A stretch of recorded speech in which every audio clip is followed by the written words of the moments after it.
93 wins, the most in franchise history, tied for the 12th most ever. He won Super Bowl 47 in the 2012 season. He's led Baltimore to 6 division titles. Also one of 10 coaches to ever coach a player to multiple MVP awards, with Lamar Jackson winning in 2019 and in 2023.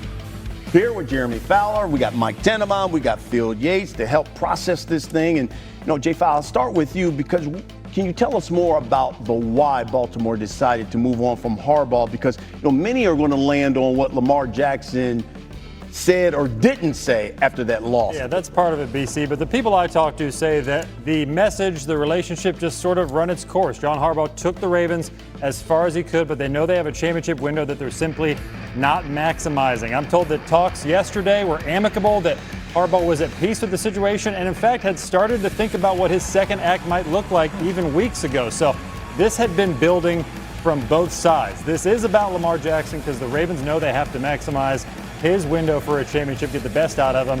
My sense is, after asking around there, is that connection was an issue at times between Lamar and some with the coaching staff.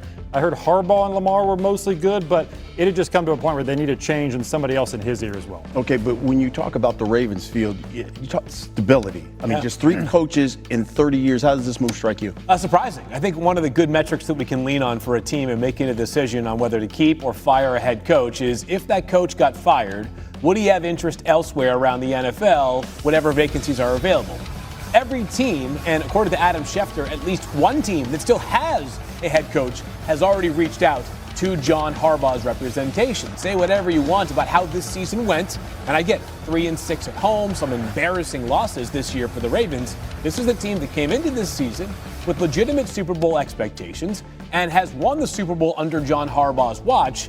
18 years, no matter how you slice it, is an eternity in the NFL. So this is clearly the most surprising move of the early NFL offseason. Yeah, surprising. Mike T, yesterday it was all about Kevin Stefanski. Everyone was like, that's going to be the hot coach here. Now, all of a sudden, John Harbaugh's on the market. From a front office perspective, how do you approach someone like Harbaugh? What do you do?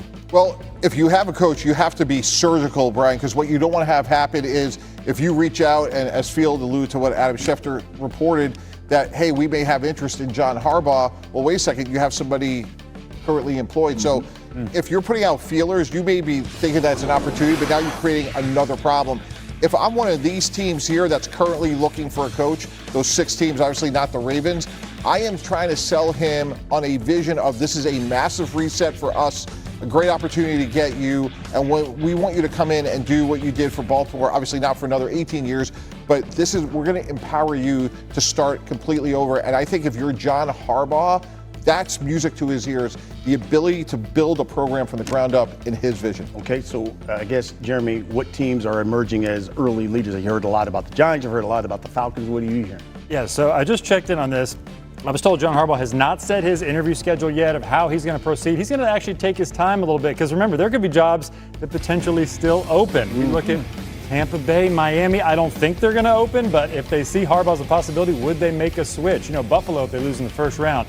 But by and large, the teams that are available now, you hear New York a lot in some industry circles right now. I do expect him to talk to the Giants at some point here soon. I wouldn't sleep on Atlanta. They have good personnel. You can build a running game around Bijan Robinson, a good offensive line. You have some weapons there. You have a little bit better weather than you have in Baltimore. I think that's at least on his radar from what I've heard.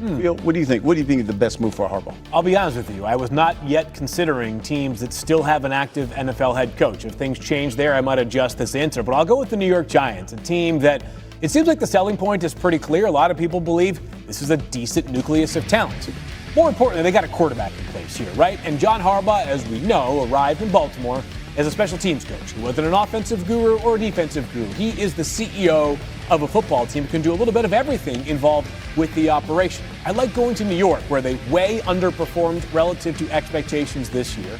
Got better talent on defense than their numbers suggested this past year.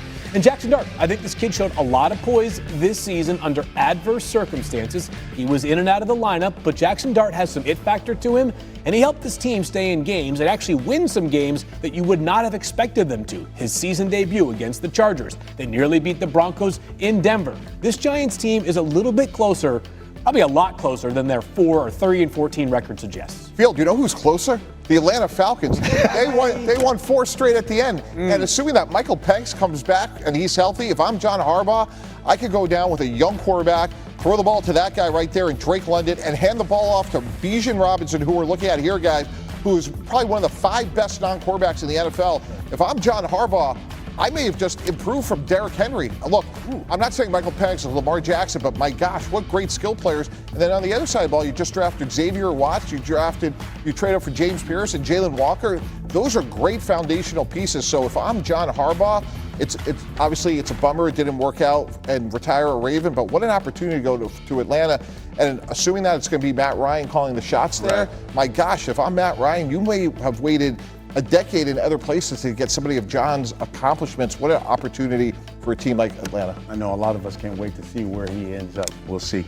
Gentlemen, appreciate your presence. Back to the NFL, and we are only 3 days away from the start of the NFL playoffs. Saturday wild card doubleheader for you at 4:30 Eastern. The Rams at the NFC South champion Panthers. Carolina beat LA in Charlotte, week 13. Got 3 TD passes from Bryce Young, forced 3 Matthew Stafford turnovers, but the Rams a whopping 10.5-point favorites in this one. Panthers the only second double-digit home dog in the Super Bowl era.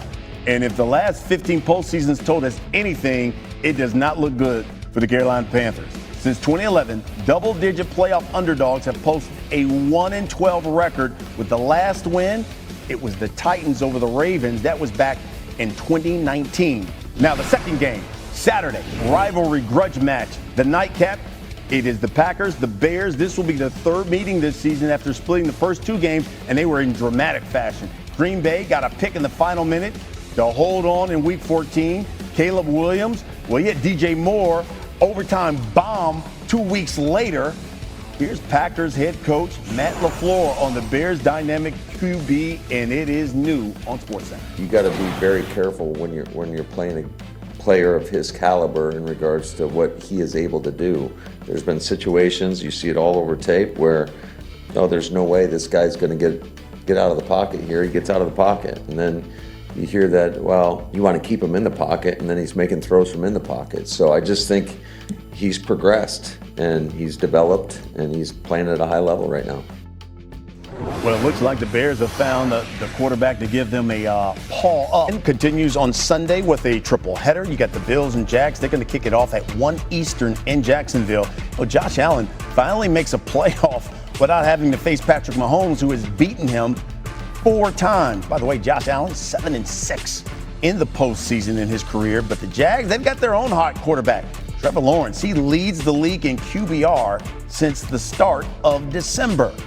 By the way, Josh Allen, again, 0-4 in those playoff career losses on the road. 3 of those losses coming against the Chiefs. And he's got a chance to be the first Bill road playoff win since winning 2 in 1992. That was the year they went on to reach the Super Bowl.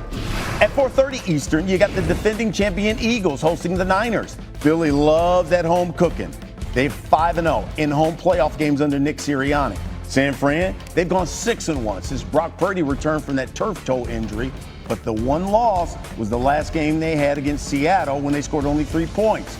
Nick Sirianni spoke on the challenges to repeat as champs. It's new on SportsCenter.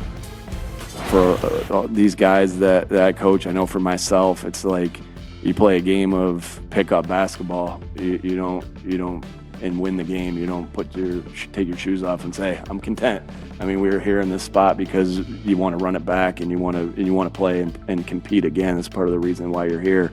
I mean, that's any game. I don't like. If I'm playing Surrey with my kids and I win, I want to play again and go again. So I don't let them win that often, but sometimes I do. But yeah, I think that's just the competitive nature of, and why, there's a reason that the people are in this building because they have that hunger. Tell you what, the Eagles-Niners game features a really good playoff running back duel. You got Saquon Barkley, Christian McCaffrey, both ranked top 5 in most scrimmage yards per game. Saquon at number 2, C-Mac at number 4. And then Sunday night, we've got the Patriots hosting the Chargers. New England is back. 14 wins after only 4 victories last year. They're going for their first playoff victory since they won the Super Bowl 52 that is, in 2021. LA, a longer drought. Last winning playoff game, 2018. First year, Pats head coach Mike Vrabel talked about the Patriots returning to the postseason. It's new here on SportsCenter. Yeah, I mean, I'm happy, I'm excited, but also we're not here just to, get here. We have to, be able to host games and compete for championships. So there's not going to be any consolation prize for anybody. We understand what we have to do. All right, we're joined now by Mr. Patriot himself, our own Mike Reese. Okay, Mike, let's talk about Drake May. He's preparing for his first NFL playoff start. What is he saying about the challenges of facing that Chargers defense, which is really top 10, 9, I think, in the league? Brian, start with the stakes. He said, this is win or go home. This is what you play for. And I just came out of the Patriots locker room, and I would say with Drake and all the players, it was a mix between that, but also not making it too big. Stefon Diggs, Drake May's go-to receiver, wants Drake to keep doing what he's doing. He had an interesting way of saying that. He said, no new macaroni. So if you're curious what they're telling Drake in the locker room, it's no new macaroni. And I want to relay something that Mike Onwenu, the long-tenured offensive lineman, told me when I asked him, what have you observed about Drake May? And he said it's been a growth over the course of the year and an improvement. And he said they call him their conductor. And when I asked Onwenu, would you say that Drake has this train going down the tracks at full speed heading into the playoffs? He smiled and he said, I like that. That's cool. That's cool. The kid's been playing like an MVP. In fact, May looking to join Tom Brady as the only Patriot